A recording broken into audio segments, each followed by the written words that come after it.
these niggas think they dealing with. Got the ISIS flow, I been killing shit. Got the ice in the snow, I been whipping shit. Couple cars on the lot like a dealership. Yeah, letting nigga with an attitude. Came up off the block to off the avenue. What up, what up? What up, guys? Welcome back to Faded Truth. Today I got the beautiful Tanzania Hughie on the show, a cast member from this upcoming movie that you guys will be seeing, Bully, The Dead Don't Die, hoping to drop this fall of 2020. What's up, Miss Hughie? How you feeling? You bougie and Hughie? Yeah. Yes, I'm feeling that. So I usually say I'm a huge thing. You know, I'm a big thing. But I like Hughie. I like that. I'm feeling all right. Cheers. Cheers to that. Tell me what you're sipping on. I'm sipping on Highly Lifted. I don't know if you can see it.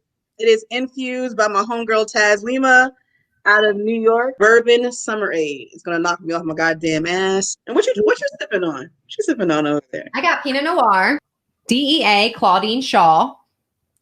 Don't believe everything you hear. Here's what's crazy to me. You castled your king to protect it from my queen, only to get pinned by my knight. It's unfortunate that an officer such as yourself with such great potential won't even see me or my people coming.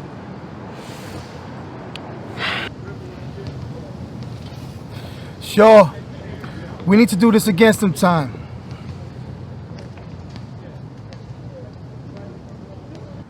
Maybe I'll take you up on that.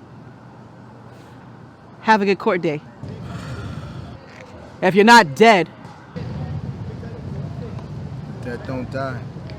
Tell me about what's going on in this scene right now. Are you actually playing chess with him or? Yeah, we're actually playing chess. Okay. I wrote that scene and he's like, what information? I don't know anything. What are you talking about? Like, this is the scene where you get to see our characters kind of really bump heads.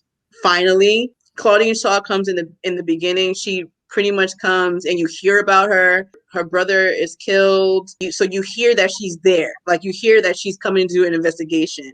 You hear that she's like cleaning up shop. You hear that she's trying to, like, you just hear about it. You don't ever see her.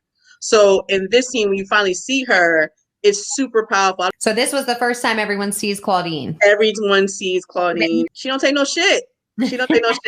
She's about her business. Hopefully we will get a chance to elaborate on her story in the next movie, because that's our plan, to do 2 more movies, one about Danny House and then one about Claudine Shaw. Okay. And the through lines of how I write and how we develop. We wanted to show how Rico is so close to being found out, or how Claudine Shaw is like he can feel the heat of her breath right on his neck. You're not undercover, right? No, I'm not undercover. He knows I am the DA administrator. Okay. Let's get it going faster. Let's get some more info and all that stuff. Yeah, and I'm pretty much telling him, I know you're crooked, and you should just go ahead and give me all the information so I can let you go free. The films are like, everyone's stories kind of connect. Like kind of like a Crash, the movie. Right. Yeah. Right. Like, for us to know that it's just more than a vendetta. Like, these characters are connected more than like just wants to find out. And that's going to be in the next film. Like, what makes her a good guy? Why is she, a white hat and a white horse? Like, why did she come in to save the day? What makes Claudine Shaw? That will be in the next film. But for this film, you get to see how much of she don't take no shit. What's your favorite scene with her? My favorite scene is when Rico's being booked, and he's actually giving his testimony. There's like other characters in there, and I don't have a lot of lines, but all of my facial expressions are just like this motherfucker lying. This motherfucker right here. Like, it is one of the characters where a lot of times I get like the funny role, or I get to play the sidekick. But this role right here, I get to play the most sarcastic bitch. And you like her. You like, this bitch, like, where did she come from? Like, I very much want the boss bitch to be liked. I really want everyone to enjoy a powerful woman, an alpha woman. She's an alpha and she has a team. She knows her shit. She's coming for Rico. So that's the main character that you kind of Yes. film with and everything is Rico. Yes. Okay. Would you say that you relate to her in real life, or what's the biggest like difference you would think? Because I feel like you're a badass bitch and you don't take shit anyway. Yeah, so I am. What was the difference in acting her out? Believability. I always want to be believable. I think that people that really know me, they'll be able to see spaces where they see definitely Tanzania. I want to believe Rico's good. So I'm not initially going into this space and doing all this detective work trying to get Rico. I just want to get the person that's bad. Like, the chess game is about Claudine being able to see what Rico's really about and testing him, because she wants to know, she wants him to do the good thing. She wants him to do the right thing. I agree with all those things. I'm not a vindictive person. I always want to believe everyone's right, but I'm not that. I always err on, like, that's where we differ. Claudine Shaw wants to believe that he's good and that everything's going to be okay and that he actually has nothing to do with anything. And then and in real life, you're like, in real life, I already smelled that shit before you open your mouth. In real life, my right ovary itches and I'm like, the vibe is off. I'm wrong with the energy, it don't feel right. Like, that's Tanzania. I tend to move on the side that people are people 98.9% of the time, and those times people end up being trash, and that 1% chance you really get some really good people, and when you meet them you hold on to them tight. Yeah, that's how I am with my friends, like, because I'm not close to my family. I had similar things like you. I was very closed person from how I grew up, and now I'm more empathetic to the people that I love. That's like my family, so my circle back home is like, that's my brothers and my sisters, basically. That's how I look at it. So it took a while to build those things, because I'm always the person that's like, you lying. Yes. Yes. Your energy, I have to say, is amazing. Even before I talked to you, I was excited because I could just feel like good energy from looking at your pictures. It's crazy. Thank you. You wouldn't know the kind of week, the past 2 weeks I've had. So, but still I rise. I know at the core of me, at the core of everything I do is like light. My life really should require me to be dark. My mom was killed when I was 1. My dad was in jail. I was abused as a kid. I really shouldn't be as loving and caring and as open and as creative as I am, but I know that through darkness, light appears and creativity appears. So I'm super grateful for like every opportunity, and I'm grateful for the creative family that I have. And when you go through things, you tend to draw people that are or for you or not for you. So I agree. Like, the same way you see my light, I see your light. And the same way you have like family, like, your friends that are family, is the same way that I have that same connection. Like, and then even so much more now that I have creative family. Like, Alex Hugo is my creative family. Like, I have an amazing tribe. Like, I have an amazing group of friends. It wasn't for my friends and the people that I have met. Literally, God handpicked and put them in my life literally when I needed them. I look at other people's lives, I'm like, damn, like, they had a hard life too. But for me, I've had a tumultuous life. That's a big thing that I've realized. Like, don't dumb down your pain because others have it worse, because it's still your pain and it still affects you. Growing up, I literally have always thought that. I'm like, other people have it worse. At least I'm not in this situation, or at least I'm alive and I'm breathing, So I was always very optimistic throughout my whole dark childhood and my life. And it's crazy because people are like, I don't know how you're, the way you are. And you tell me your stories. I would never think of that. And I'm like, I don't know. I just always felt like I had to put like my grinding hat on and just go, because no one's positive. Me. Yeah. So now I'm realizing, now I'm 30, and it's the first time this year that I realized I need to look at my pain, accept it, and work from it, and not put it off to the side like, oh, it's no big deal, because it is a big deal. It still affects 30 is big. everything, you know, it affects everything. Big. 30 is so big. About 2 weeks ago, I was in meditation and prayer, and I heard them say, stop fighting fights that you didn't start, and stop trying to fix things that you ain't break. And I got up and I was like, ooh. It's the best advice I heard all month. I said, my whole soul was like, I know that you're a co-writer. So how did that come about? I want to say maybe like 4 years ago now. I have this homegirl, shout out to Mariana Vargas from St. Catherine's Academy. She was like, oh my God, you need to audition for this part, a beauticianist in this show. So I reached out. I was in a musical at the time, so I couldn't audition, but I said, listen, I watched a couple of your episodes and I would really like to write for it.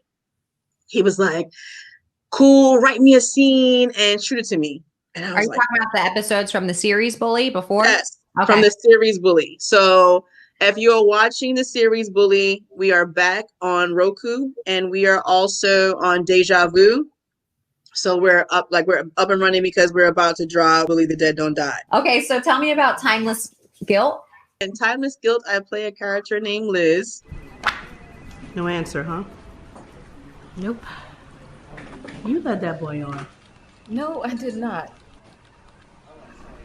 Okay, well, I thought it was harmless.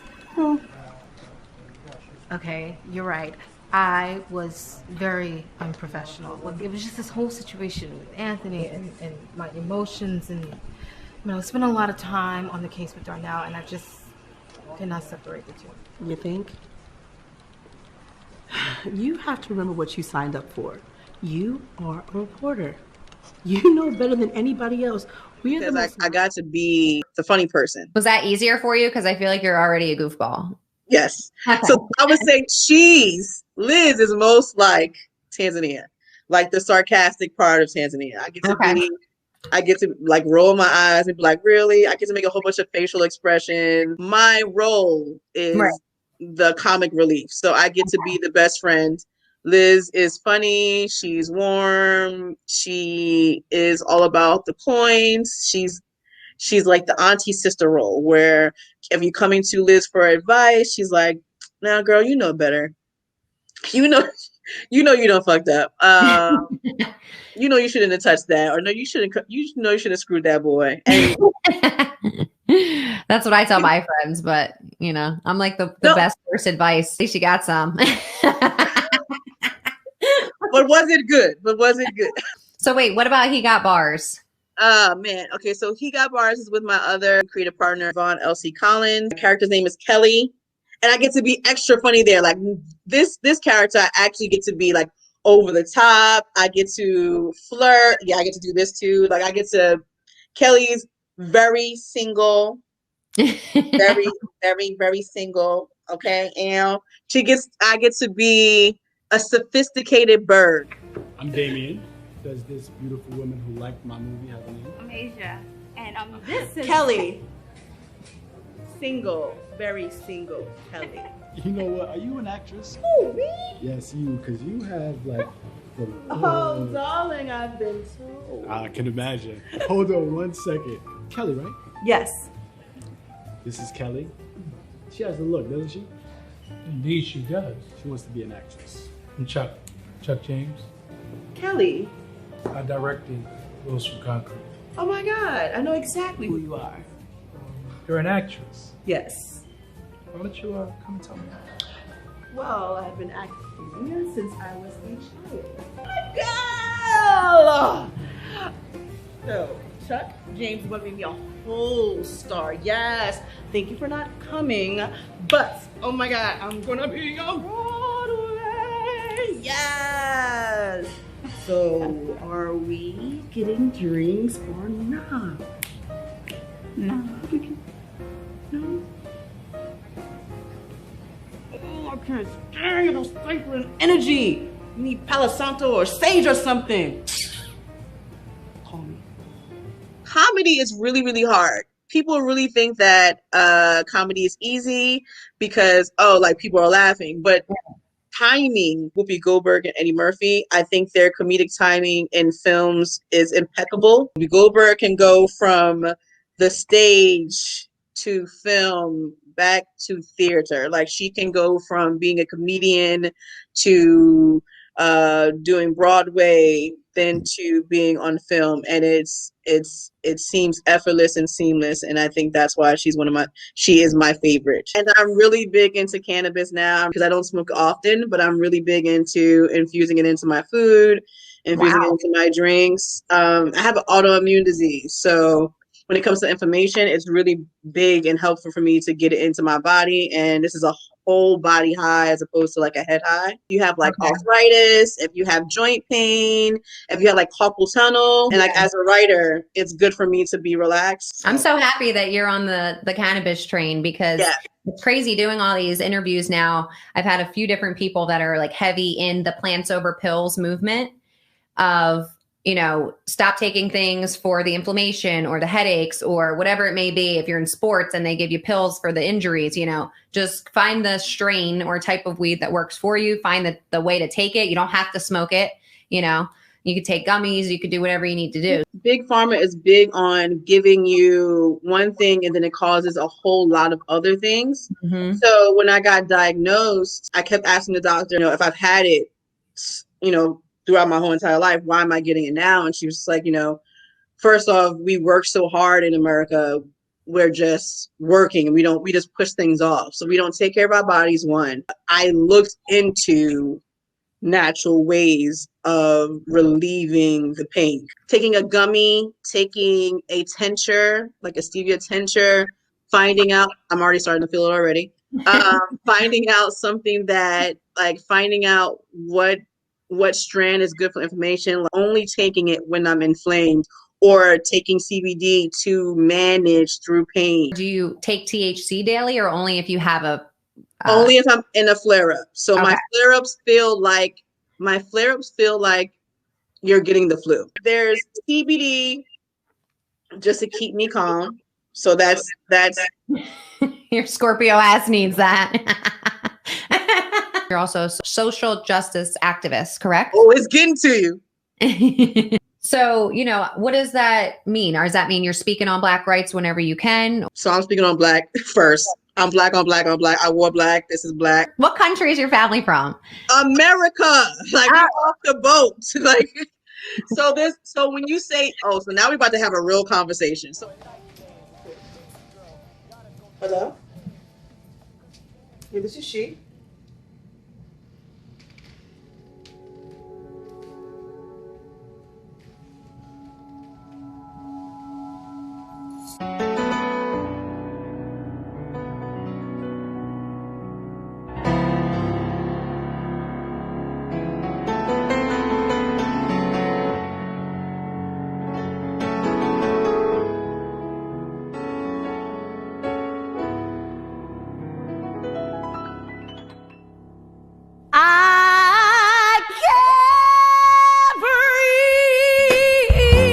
American means that you're descended from Nigeria and you are first wave African, and then you are American. Okay. People that were born from slaves or that were enslaved are Black. When you say African American, it doesn't give it the same connotation. So like my heritage is that I'm descendants of slaves. So I'm ADOS. So that's part of my heritage. They came off the boat. They went through sharecropping, Jim Crow. That's not long ago. Right. Like my grandmother is 79. My Nana is 92. Oh, God bless her. Yes. They had children. The children died because of disease. Right. You know, things like that. Or like, oh, we lost them because the master killed them. Black Lives Matter didn't just start. Civil rights movement didn't just start. Been around for a really long time, and it just now got a hashtag. Right. Civil rights has been around social justice has been around for a while, but BLM it wasn't started because of COVID. It just got lit up, enhanced because of COVID. If you think about all of the people that are highly affected, they're all Black and brown people. They're all the so-called minorities of this country. Let's talk about New York first off. New York has 117 billionaires. Why? And we had 92,000 homeless people prior to COVID. Half of them were working individuals. So we had homeless people that worked in New York. How? Why? So I could see how Black Lives Matter could blow up during COVID because we already had homeless people. We already had food deserts in New York. I literally used to live in a food desert. That's what got me involved in social justice. So I like to say that I'm an artivist. I use my art to activize people. I use my platform to promote what's going on in the movement, anything that's going on in the movement, not just Black Lives Matter, but right now because I am a Black woman and when I go outside, I'm not ambiguous enough. I don't, I look Black. My phenotype is Black. Obviously, you're a writer, you do poetry, I saw. You do a lot of things. I'm going to use my art. I'm going to use my gifts. I'm going to use my poems. I'm going to use my songs. I'm going to use everything to let people know, hey, we're not being represented appropriately. Black lives do matter. But not only Black lives, but what's going on in Lebanon matters. What's going on in the schools matter. Everything that's happening matters. This has been going on, like you said, behind the scenes, and then now just kind of popped with the COVID. So nobody would hear about any of these movements because they're not presented on the media. No. So it's crazy. I mean, I'm actually excited that I was alive to see the movement because I never thought that would be something that would even happen. It's not just here in America, it's everywhere. It's in Brazil, Black Lives Matter in Brazil, in Colombia, in all of South America. There are people that look like you and there are people that look like me. And we deserve to be no longer divided. We need to be together. Yeah. We don't become one free until Black people are free. If you want a unity, then everyone's got to be on the same fucking page. It's like common sense. Throughout the diaspora, we all have to be free. The rich over the poor. I feel like they don't want people to unite because obviously that would give us more power, to overthrow you and fucking see the bullshit. So they want people. I think people started to see it. COVID has made everything magnified and now it's making people see like, oh, it's not a Black-white thing. It's a rich-poor thing. Right. And the wealthy have gotten even more wealthy throughout this whole entire thing.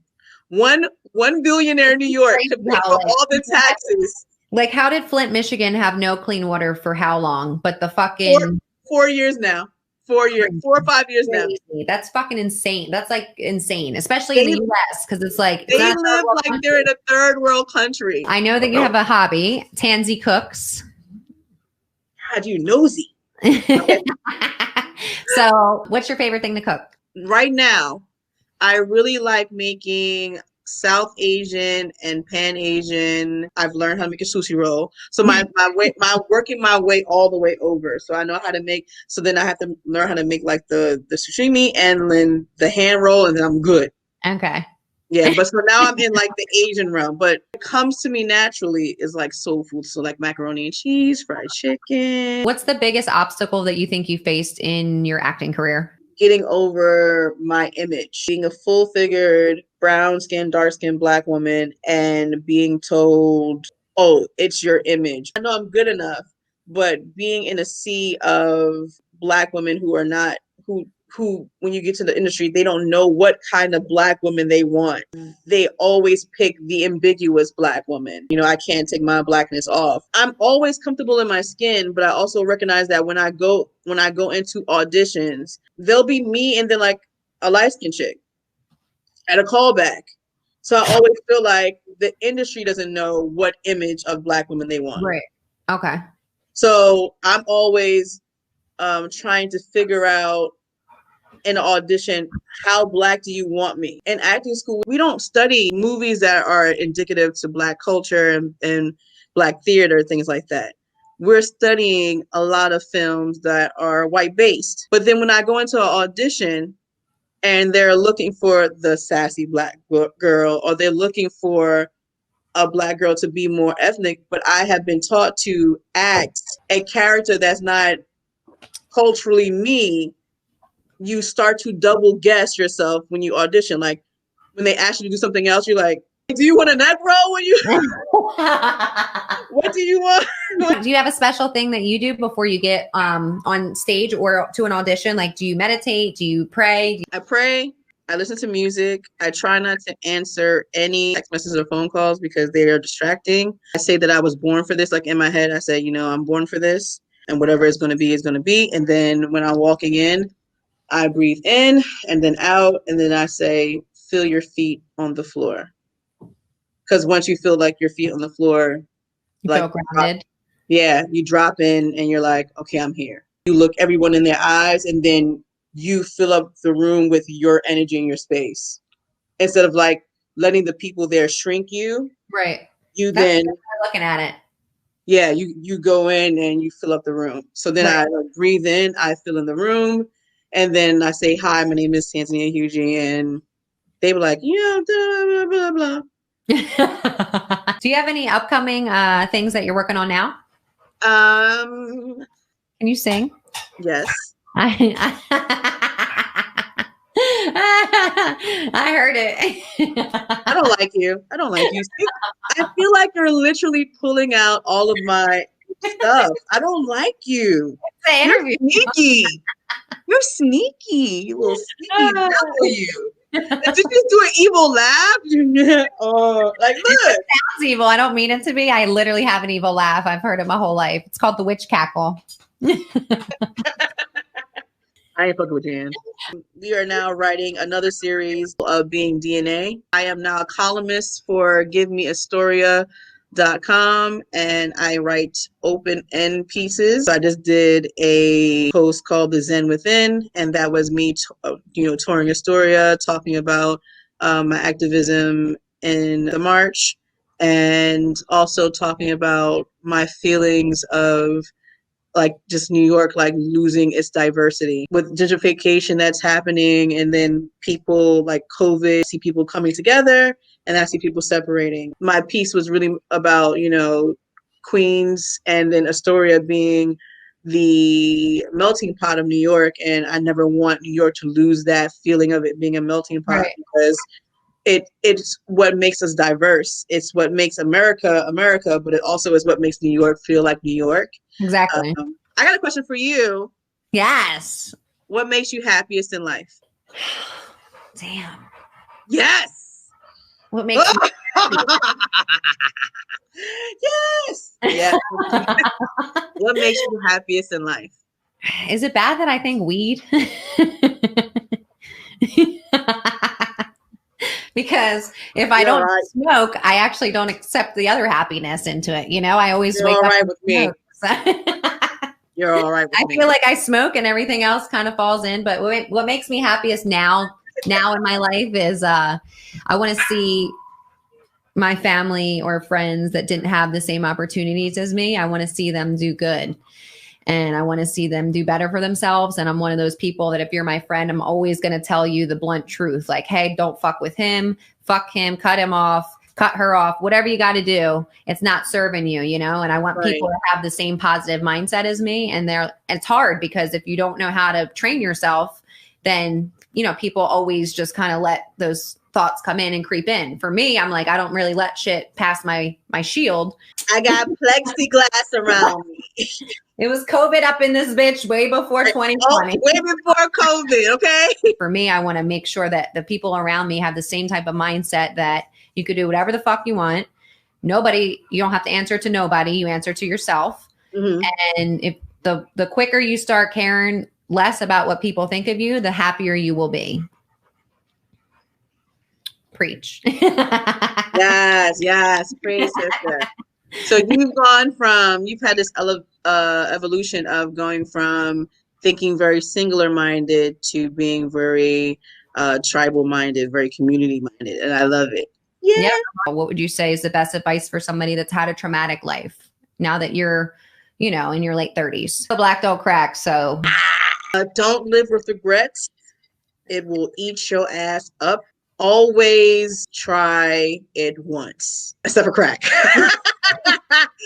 Try the food that you didn't think you would like. For me, before it was sushi for me. Like when I was in my 20s, I was like early 20s. I would never eat sushi. Now I can't live without. I still hate sushi. I love sushi. I've had fish experience, but I love like seafood though. But octopus is something I would never eat in my life. Love it now. Grilled octopus. Oh yeah. Don't be afraid of the unknown. If it makes you happy and if it ends quickly, enjoy the time that it lasts. You just don't know when it's your time. I'm going to take this time to kind of, the Rona has been good to me. Like just all the way around. Like I lost 25 pounds. Go ahead. Love with no inhibitions. Love like your life depending on it. I truly believe if people actually loved sincerely, we would be better individuals and there would be no hate and wars. We wouldn't be doing this race fucking war that we're doing right now. We wouldn't be like, and we honestly selflessly love. Excited to see you. Now that I talked to you, I'm excited to see your role as like being this, like yes, without without the smile and just being like, yeah. and she's a woman who loves women. So you'll get to see some of that in the movie as well. So damn, you are raunchy. yes, I'm a little raunchy. Talk about whatever I want. Look for Miss Hughie in the upcoming movie Bully the Dead Don't Die. It's diverse, so I hope you guys enjoy the writing in Bully. We really took a lot and wanted to give it to you. It's our baby. It's 3 years. It's 3 years long. It's 3 years long. So we hope that you love it. Bully, the series is on Deja Vu. It is also on Roku. So, go ahead and upload that. Thank you so much for your time, and I love you. Black man's black gloves for the lid. We be in the club popping bottles in the vid. Wanna come to money